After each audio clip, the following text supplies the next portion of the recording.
Assalamualaikum warahmatullahi wabarakatuh.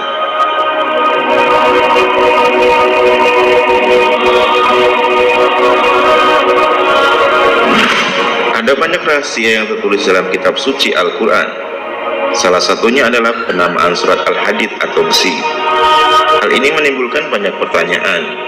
Mengapa bisa salah satu elemen kimia dalam tabel periodik secara khusus menjadi nama surat di Al-Quran? Lalu apa keistimewaan besi dibandingkan dengan benda lainnya yang lebih berharga? Dari sini ternyata Allah menyimpan rahasia besar yang baru terungkap setelah para ilmuwan melakukan penelitian. Malik bin Nabi pernah mengatakan, laksana kilauan anak panah yang menarik perhatian bagi kaum berakal, yang diselipkan di antara pelajaran-pelajaran yang menyangkut ketuhanan.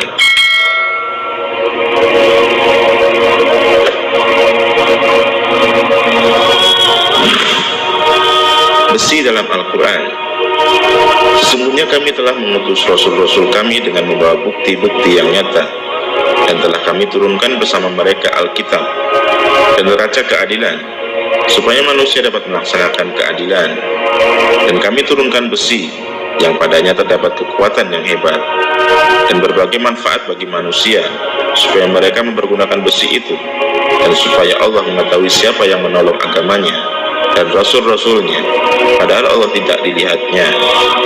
Sesungguhnya Allah Maha Kuat lagi Maha Perkasa. Al-Quran Surat Al-Hadid ayat 25. Ayat di atas ada kata wa anzalna hadida, yang artinya dan kami turunkan besi. Kata turunkan besi berarti besi tidak dibuat di bumi, melainkan diturunkan dari langit. Hal ini pun terjawab setelah Profesor Armstrong dari NASA atau Muhammad As-Sadi berpandangan bahwa memang besi diturunkan dari langit. Sains memberikan ilmu kepada kita bahwa besi termasuk logam berat, tidak dapat dihasilkan oleh bumi sendiri. Penjelasan ilmiah tentang besi. Astronomi modern telah mengungkapkan bahwa logam besi yang ditemukan di bumi kita berasal dari bintang-bintang raksasa di angkasa luar.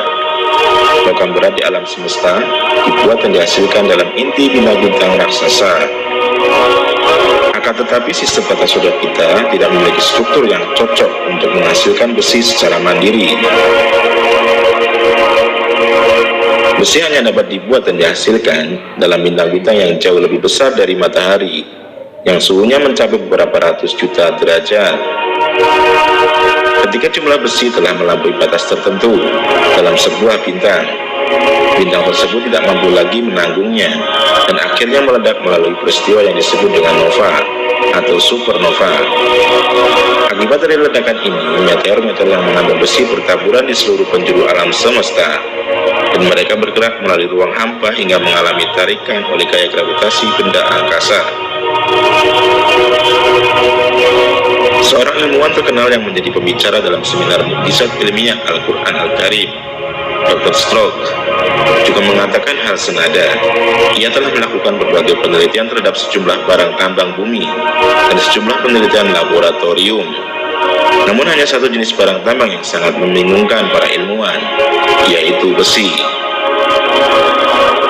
Dari sisi kapasitasnya, besi memiliki struktur yang unik.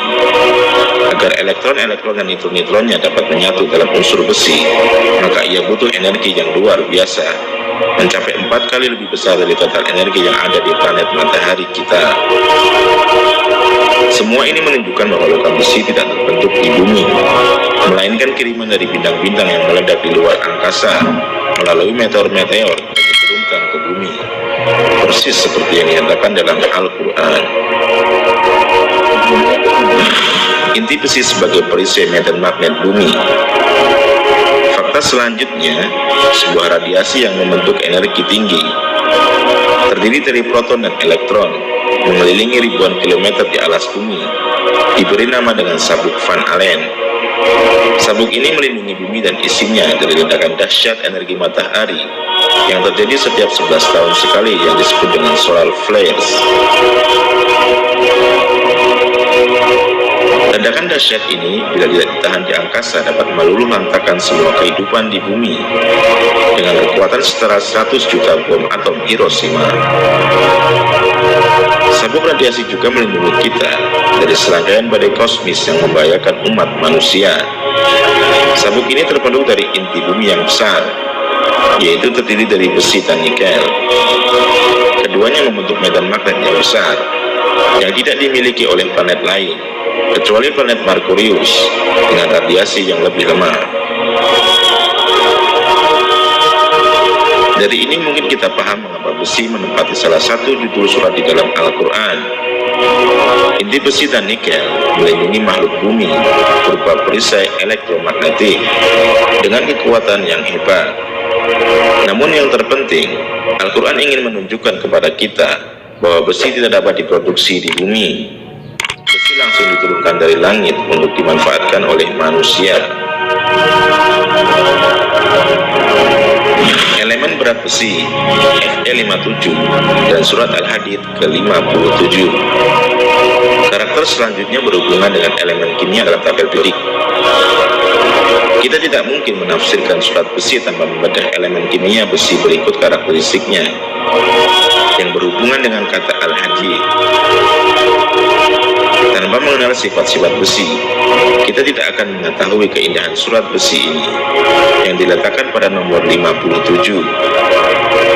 Secara ilmiah, unsur besi mempunyai 4 isotop, yaitu 54, 56, 57, dan 58. Yang stabil ada 3, yaitu 56, 57, dan 58.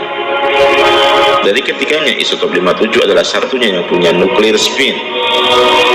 Uniknya, ini sesuai dengan urutan surat Al-Hadid yang merupakan surat ke-57. Kata besi dalam Al-Quran disebut 9 kali dalam 6 ayat yang berbeda.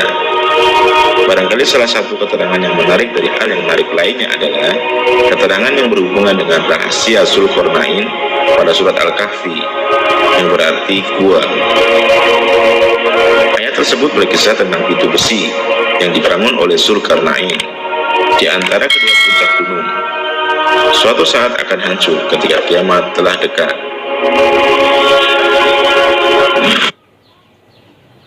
Bentar, bahasa Inggrisnya ngomong apa? Kalau abis Cara mengolah besi. Al-Quran tidak hanya menjelaskan dari mana besi berasal, namun juga bagaimana cara mengolah besi itu sendiri. Allah Subhanahu wa Ta'ala berfirman dalam surat Al-Kahfi ayat 96 dan surat Saba ayat 10. Berilah aku potongan-potongan besi hingga apabila besi itu telah sama rata dengan kedua puncak gunung itu. Berkatalah Zulkarnain, tiuplah api itu hingga apabila besi itu sudah menjadi merah seperti api. Dia pun berkata, berilah aku tembaga yang mendidih agar aku tuangkan ke atas besi panas itu.